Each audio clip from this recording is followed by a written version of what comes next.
Hola, ¿qué tal? Yo soy Iván Carrillo y les doy la más cordial bienvenida a Reporte Climático, el espacio del noticiero científico y cultural iberoamericano enfocado en periodismo de soluciones para un mundo en constante cambio. El episodio de hoy lo dedicaremos a una de las frutas predilectas de la humanidad. Su nombre científico es Vitis vinifera y actualmente se le considera el cultivo hortícola más importante del planeta. Por supuesto que nos referimos a la vid, la planta de la que se obtienen las uvas.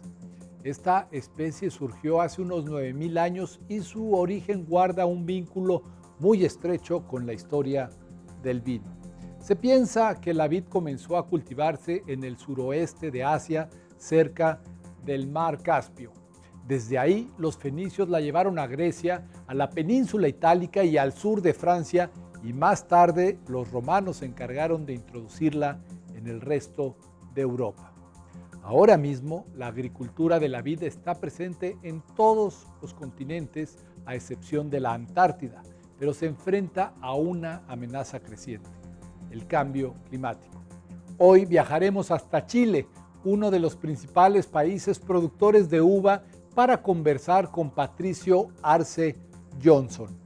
Él dirige el Instituto de Ciencias Aplicadas de la Universidad de Chile, donde busca alternativas biotecnológicas que ayuden a garantizar uvas y vino en el futuro. Les invito a conocerlo luego de nuestro recorrido por la actualidad climática global.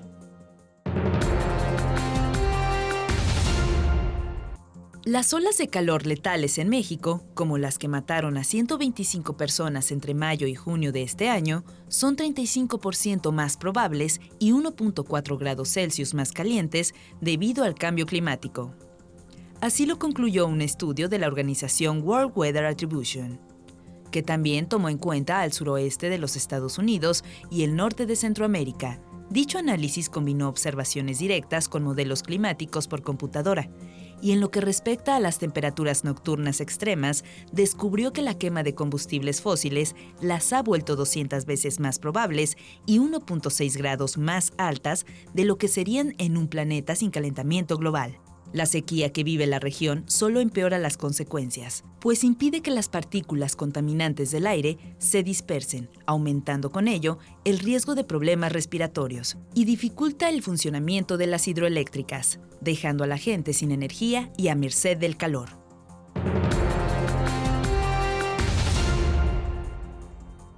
Hasta el 89% de los embriones de tiburón gato pintarroja podrían perderse a causa de las crecientes temperaturas y la acidificación del océano, sugiere una nueva investigación realizada en Francia y publicada en la revista científica Marine Environmental Research. Durante 10 meses, los autores sometieron a embriones de esa especie a las condiciones de 2 escenarios de cambio climático que se prevén para el año 2100, y compararon sus respuestas con las de un grupo control expuesto a condiciones normales de pH y temperatura. Encontraron que, si las tendencias actuales de calentamiento y acidificación continúan, a finales de siglo el mundo podría ser 4.4 grados Celsius más caliente y el descenso de pH sería de 0.4, provocando que nazca solo 1 de cada 10 tiburones gato pintarroja. Esta especie se distribuye en el Atlántico Oriental, desde Noruega hasta Senegal, y en el mar Mediterráneo. Es un animal bentónico que habita los fondos arenosos, fangosos o de grava de aguas poco profundas cerca de las costas.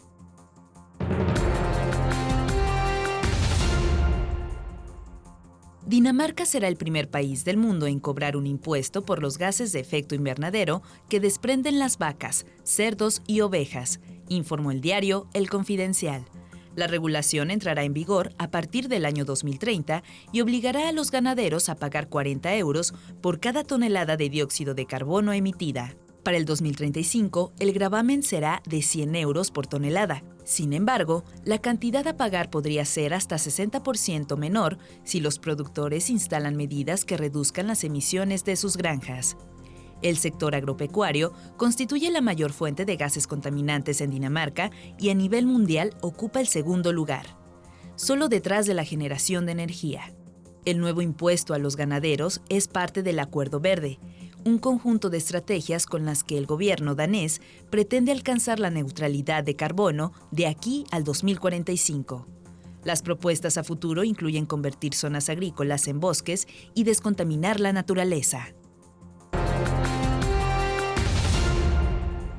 A mediados del siglo XVI, los conquistadores y misioneros católicos llevaron hasta el territorio chileno variedades de vid españolas. Estas se cultivaron de manera modesta durante 300 años, hasta que en la segunda mitad del siglo XIX, el país sudamericano empezó a forjar su propia tradición vitivinícola. En 1880, gracias a una revolución tecnológica, el cultivo de la vid en Chile floreció como industria y actualmente los productos vitivinícolas de este país son sinónimo de calidad internacional. La vid es una especie muy noble y si uno suma lo que se hace con la uva de consumo fresco, de vino, de pasas y de destilado, es hoy día la fruta número 1 por sobre el plátano, la banana y por sobre la piña. Entonces, a nivel global, es el frutal más importante que hoy día consumimos, ya sea directamente o a través de los derivados que esta tiene. La vid es la fruta más importante para Chile y de hecho es la fruta más antigua que nuestro país exporta. Con la primera que partimos exportando hace ya como 30 años atrás. Entonces hay mucha experiencia de la industria, muchas empresas y subempresas que dependen directa o indirectamente desde el punto de vista laboral y de ingresos, entonces tiene una incidencia muy importante en la economía chilena. Y por supuesto que en Chile es conocido que los vinos de Chile son muy famosos y de muy buena calidad, y la fruta también es de muy buena calidad. Chile es el principal productor de vino en América Latina y el cuarto mayor exportador a nivel global. De hecho, 16.5% de todo lo que la nación envía al resto del mundo es vino. Pero esta fortaleza no lo hace menos vulnerable al cambio climático. El cambio climático está generando problemas relevantes en diversas partes del mundo donde la uva se cultiva, y eso va a implicar dos grandes problemas.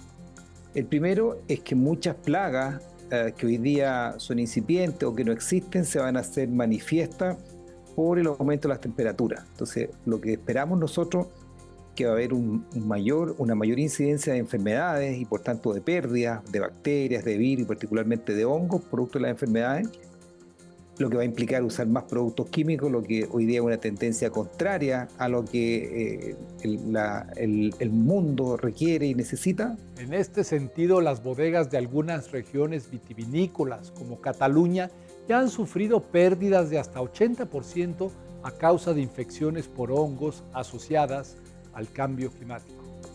Y lo otro que se espera es que el cambio climático, que genera precipitaciones muy fuertes en algunos lugares y muy débiles en otros, es que haya mucha sequía y por consiguiente vamos a necesitar tener plantas que toleren mejor la falta de agua, y ese es un problema global que afecta al mundo en particular y a América Latina en especial. Y nosotros estamos preocupados por la incidencia que estos cambios que se avecinan y que ya están, de hecho, pueda tener en nuestro frutal y, por cierto, en nuestra economía. Ante esta encrucijada, Patricio Arce Johnson apuesta por la biotecnología como el camino hacia la adaptación climática de la vid. Mira, hay mucho que la biotecnología puede hacer y que de hecho ya está haciendo. Por un lado, los conocimientos que hoy día nosotros tenemos de los genomas, de la secuencia, de la manera como las plantas se expresan sus genes frente a distintas condiciones, ha ayudado mucho. Y por otro lado, el mejoramiento genético asistido también puede ser muy importante. Sin embargo, el científico considera que la industria de la uva en Chile aún no adopta dichas posibilidades.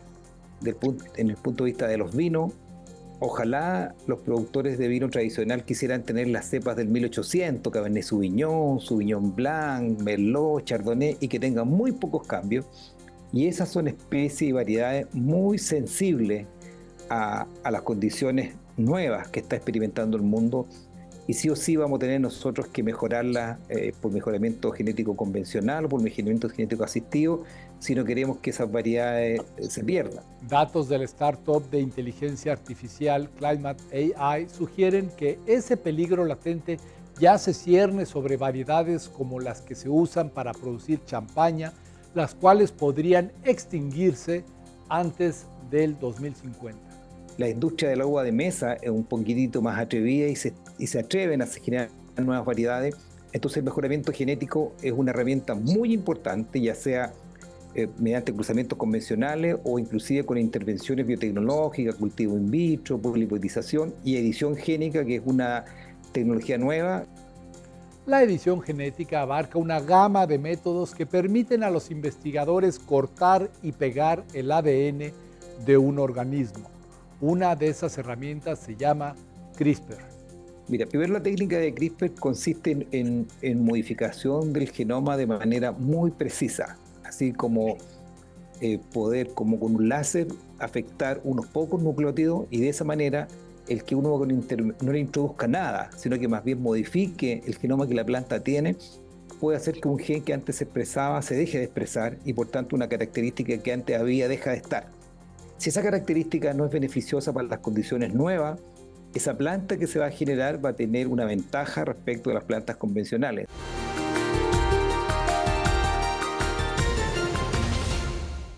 Especialistas han señalado que el cambio climático podría traducirse en vinos chilenos con más contenido de alcohol, mayor acidez y menor color, disminuyendo así su calidad.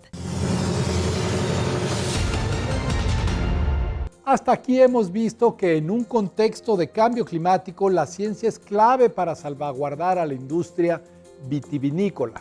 Ahora indagaremos en cómo los investigadores buscan cumplir ese cometido a través de la biotecnología.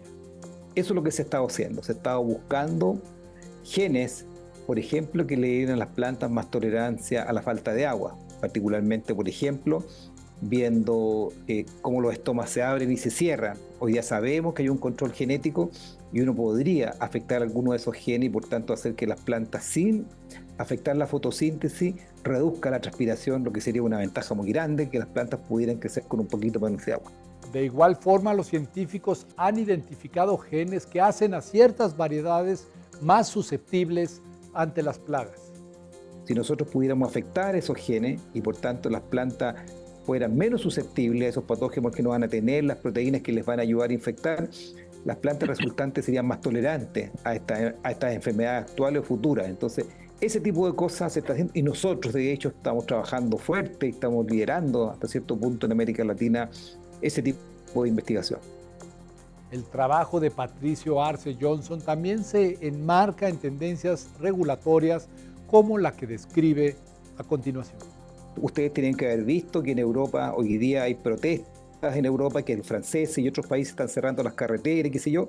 Gran parte de este conflicto tiene que ver con que la normativa que esos productores europeos van a tener que cumplir, van a tener que reducir considerablemente las aplicaciones de pesticidas. Estos son bactericidas, fungicidas y todas estas moléculas que se utilizan hoy día en la agricultura para producir el alimento que nosotros tenemos.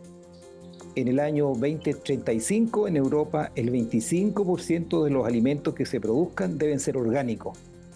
Orgánico significa que no pueden depender de sustancias químicas foráneas. Y ese es un desafío muy grande, porque falta muy poco, faltan 11 años de hecho, y no se ve que aparezcan sustitutos a las sustancias químicas convencionales que ayudan, pero también hacen mucho daño al medio ambiente y a los animales, inclusive a las personas que las aplican. Con el fin de acelerar el proceso, este investigador y sus colaboradores han salido a la caza de genes que confieran una ventaja a las uvas chilenas. Entonces, lo que nosotros específicamente hemos hecho, hemos buscado de vides antiguas en Europa, en Asia, plantas que tengan genes de resistencia naturales a los hongos. Esto lo hemos cruzado, lo hemos traído aquí a América Central y a Sudamérica, y la hemos cruzado con las variedades convencionales, con Cabernet Sauvignon, con Chardonnay, con Sauvignon Blanc, qué sé yo, y hoy día ya contamos con plantas que son resistentes a hongos y que por tanto no requerirían aplicaciones de fungicida para el consumo o para producción de vino. Entonces esto nos da una herramienta muy potente de que aunque es difícil, es posible generar plantas menos dependientes de pesticidas químicos y mucho más saludables para el ambiente y para el consumo humano. No obstante, las plantas mejoradas con el apoyo de la biotecnología, incluso las que se basan en métodos convencionales, todavía enfrentan la desconfianza de la población.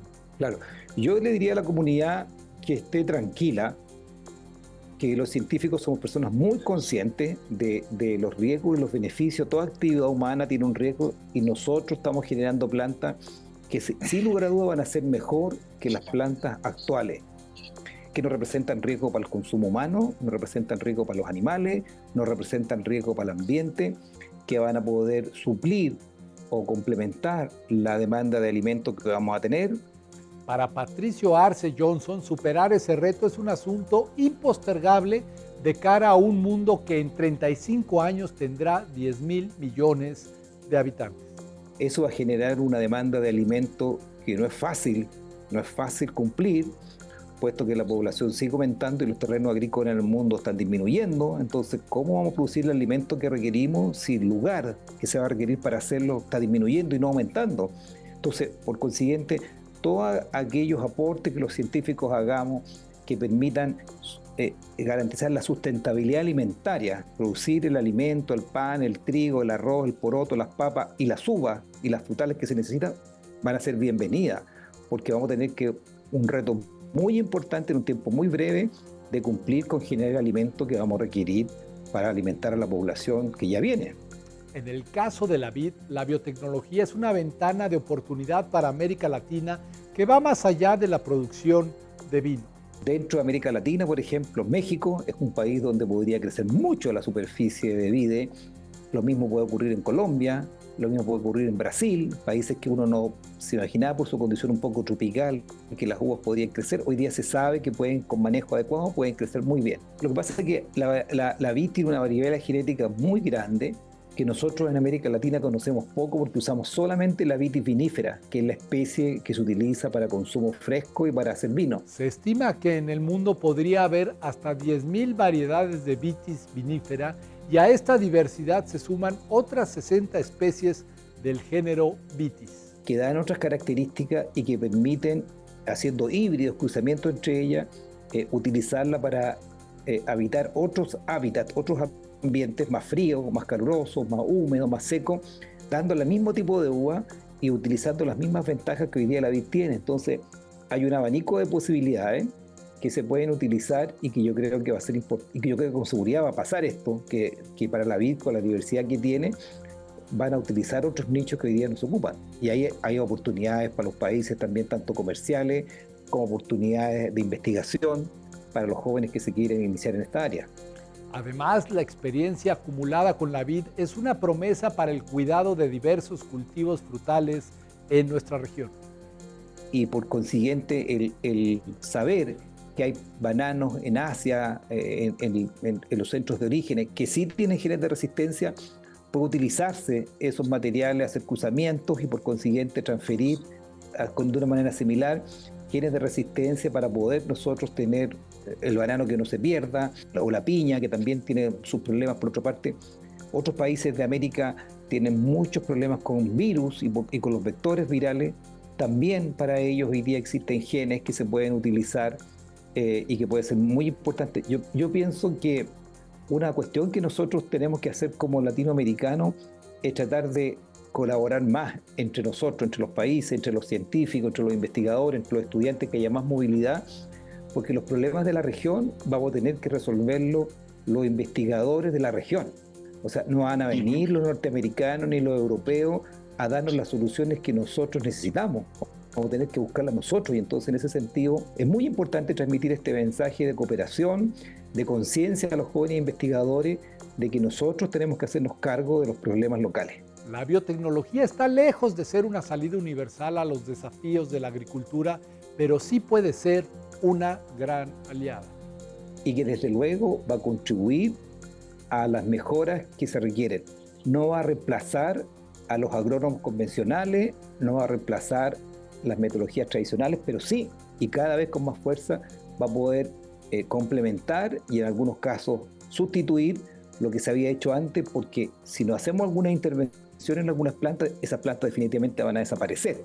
Por consiguiente, hoy día tenemos una herramienta muy poderosa que lamentablemente en América Latina no mucha gente utiliza, pero que tenemos que fomentarla porque claramente va a ser una herramienta muy potente para poder garantizar algunos cultivos y algún alimento que nosotros vamos a requerir en el corto plazo. Esto fue Reporte Climático. Muchas gracias por haberme acompañado. Mi nombre es Iván Carrillo y les espero la próxima semana con más periodismo de soluciones para un mundo en constante cambio.